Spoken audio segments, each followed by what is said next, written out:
Hi, my name is Becky Schmidt, Ms. Schmidt, your librarian, and I'm going to read a different sort of book today. I usually read picture books or sometimes novels. This one's a graphic novel, and it's a Star Wars one. It is called The Rise of a Hero. So I'll read a page and then show you the picture since it's a graphic novel. A long time ago, in a galaxy far, far away, Luke Skywalker streaks through the hot desert world of Tatooine in his sleek land speeder. He's racing to see his best friend, Biggs Darklighter, who left for the Academy the year before. Now Biggs is home for a visit, and Luke wants to hear all about his exploits. But instead, Biggs tells him a dangerous secret. He's going to leave school and join the rebellion.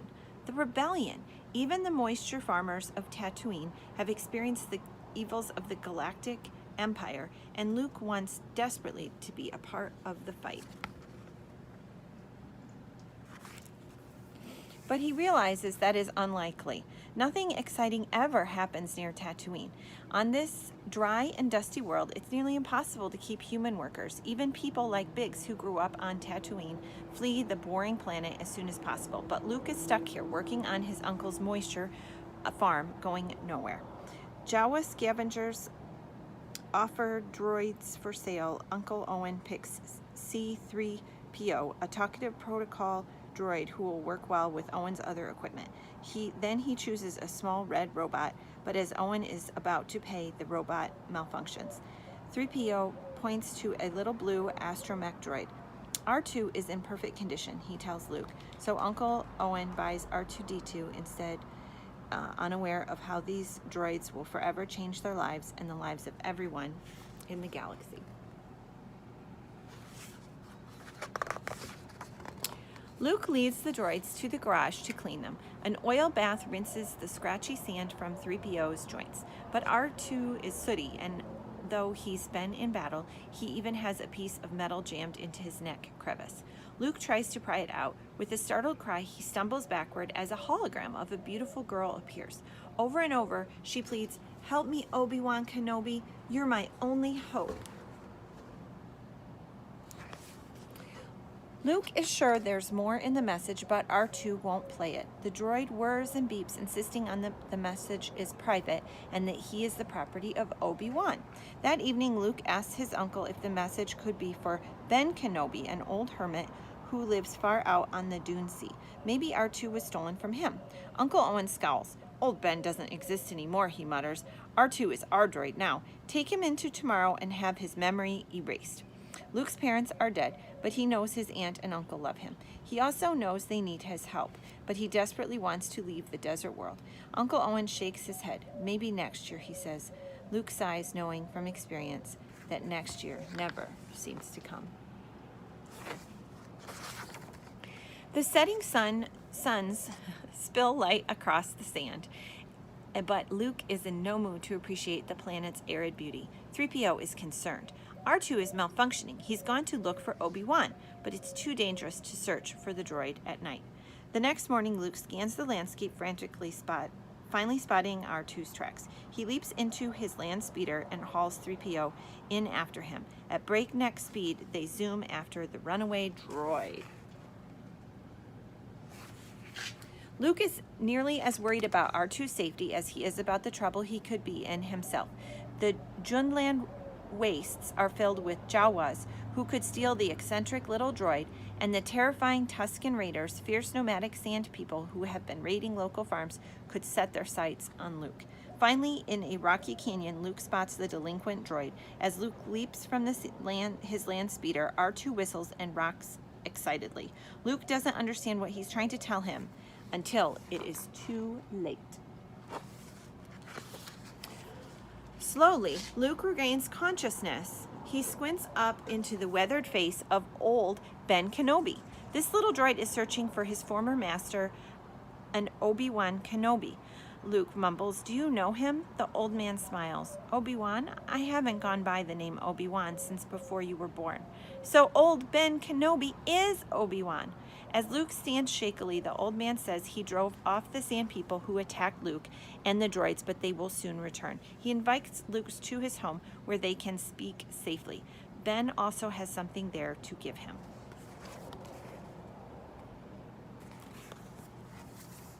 Once inside, Ben hands Luke a silver cylinder.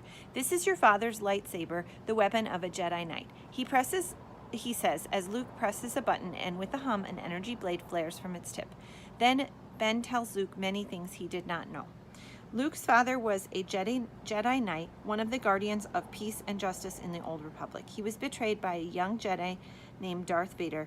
Vader was seduced by the dark side of the Force. Ben explains that the Force is an energy field that gives Jedi their power. It surrounds all things and binds the galaxy together and can be used for good or for evil. Long ago, Darth Vader chose evil. At the command of the Emperor, he hunted down and destroyed most of the Jedi, including Luke's father. Then, at Ben's request, R2 plays back the entire secret message. This time, Luke sees a beautiful girl insert a disc into R2. She says she's about to be captured but has placed important information in the droid. She begs Obi-Wan to take the droid to her father. The information R2 carries could save the rebellion. Ben explains that she is Princess Leia Organa of the Alderaan. He asks Luke to come with him to study and become a Jedi like his father. He tells Luke that Princess Leia needs him. Luke wants to go, but he can't abandon his aunt and uncle. Instead, he offers to take Ben to the Mos Eisley spaceport where the old man can get on a ship to Alderaan. Speeding through the arid waste, they discover the smoking ruin of a sandcrawler. Slain Jawas lied beside it. These are the Jawas who sold us R2 and 3PO. Luke realizes, why would sand people attack them? Ben studies the smoldering rubble. It wasn't sand people, he says. Imperial stormtroopers did this. They must have been after these droids. Luke has a terrible thought. What if the stormtroopers learned my uncle bought the droids? What would they do to him? Desperately, Luke races towards the farm. Luke's home is a charred ruin. His aunt and uncle are dead. Staring at the dreadful devastation, he knows there is no longer any reason to remain on Tatooine, and one very important reason to leave. Luke turns to Ben. I want to go with you to Alderaan, he says grimly. I want to learn the ways of the Force and become a Jedi like my father. When they reach Mos Eisley spaceport, stormtroopers are stopping every vehicle, searching for the missing droids. Luke is worried, but when the stormtroopers study R2 and 3PO, Ben murmurs, these aren't the droids you're looking for. The mesmerized squadron leader says, these aren't the droids we're looking for, and waves them on. Luke gapes, but Ben smiles. The Force can have a strong influence on the weak-minded, he says. You will find it a powerful ally. Leaving the droids outside, Luke and Ben enter the Mos Eisley cantina, hoping to hire a fast ship and a pilot who won't ask questions. While Ben speaks to Chewbacca, the Wookiee first mate on a smuggling ship called the Millennium Falcon, an alien tough tries to start a fight with Luke. Ben flashes his lightsaber, and in an instant, the fight is over. It makes Luke want more than ever to be a Jedi. Han Solo, the ship's captain, boasts that the Falcon is so fast it can outrun huge Imperial starships. Can that be true? Luke wonders. If so, Han must have an incredible ship. They agree to pay Han a small fee when they board and much more when they arrive on Alderaan.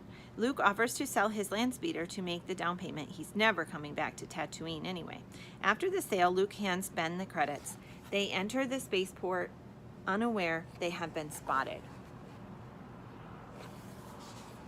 Luke doesn't know what he's been expecting the Millennium Falcon to look like, but the ancient piece of junk in Docking Bay 94 is nothing like it. She may not look like much, but she's got it where it counts, kid, Han growls as he hurries them on board. The door is almost closed when Han spots trouble. Chewie, get us out of here, he yells. With the roar of its mighty engines, the Millennium Falcon leaps toward space. The stormtroopers below can do nothing to stop them. They've escaped. Luke sighs with relief until huge blasts rock the ship. Imperial cruisers are closing in on them. Why don't you outrun them? Luke yells at Han. Han, you said this thing is fast. As Han steers frantically, he growls, I just need the final coordinates. We'll be safe enough once we make the jump to hyperspace. Stars become shimmering streaks, and in an instant, the Millennium Falcon is somewhere else. The others take it in stride, but Luke has never experienced anything so exhilarating. His boring days as a farm boy are finally over. They have some time before they reach Alderaan. While R2 and Chewie play a game and Han makes repairs, Ben begins to teach Luke how to wield the lightsaber and how to use the Force. Ben tells Luke deflecting the shots of the floating training remote with a lightsaber blade, but it's harder than it looks. No matter how carefully Luke aims, he misses. The remote zaps him every time. But this just makes him more determined to master the Jedi weapon. Suddenly, Ben slumps into a chair. I feel a great disturbance in the Force, he explains, as if millions of voices cried out in terror and were suddenly silenced. I fear something terrible has happened. Now it is more important than ever that Luke continues his Jedi training, and especially that he learns to use the Force. Ben hands him a helmet with a blast shield that completely covers his eyes. This time he wants Luke to practice blind. Ben says a Jedi can feel the Force flowing through him. He tells Luke to let go of his conscious self and act on instinct. Your eyes can deceive you. Don't trust them. He says, stretch out with your feelings. Luke reaches out with his senses and blocks 3 shots, but before he can try again, Han calls, we're coming up on Alderaan. Luke rushes to the cockpit, eager to get a look at the new planet, but all he sees are giant whirling rocks. Where is it, he asks. It ain't here, Han growls. It has been destroyed by the Empire. Ben says, destroyed? Luke can hardly believe it. How could any weapon be powerful enough to shatter a planet? They drift through the tumbling rocks and debris of the wreckage of a home and all that remains of Princess Leia's home. The only thing intact is a small moon, and as the Millennium Falcon flies closer to investigate, Ben realizes it isn't a moon at all. Turn the ship around, Ben shouts. Han tries, but escape is impossible. A tractor beam has locked on and onto the defenseless ship and is dragging it toward an open docking port in the evil Empire's behemoth battle station, the Death Star. When 2 stormtroopers board the Millennium Falcon, Han pounces. Disguised in the defeated stormtrooper's armor, Han and Luke leave the ship, pretending to escort the others as their prisoners. Stealthily, they slipped into an empty command room where R2 plugs into a control panel. Instantly, he accesses the Imperial computer network. When R2 locates the tractor beam, Ben sets out to deactivate it, ordering the others to stay where they are. But then R2 finds Princess Leia. She's in the battle station on the prison level. Luke knows they have to rescue her. Oh, I forgot to show you that picture. There we go. Okay, I'm going to stop this video for now. And so this is part 1. And so you can tune in to part 2. I think there will be part 2 unless I have 3 parts. So look for that video of the conclusion of Star Wars. Have a great day. Bye.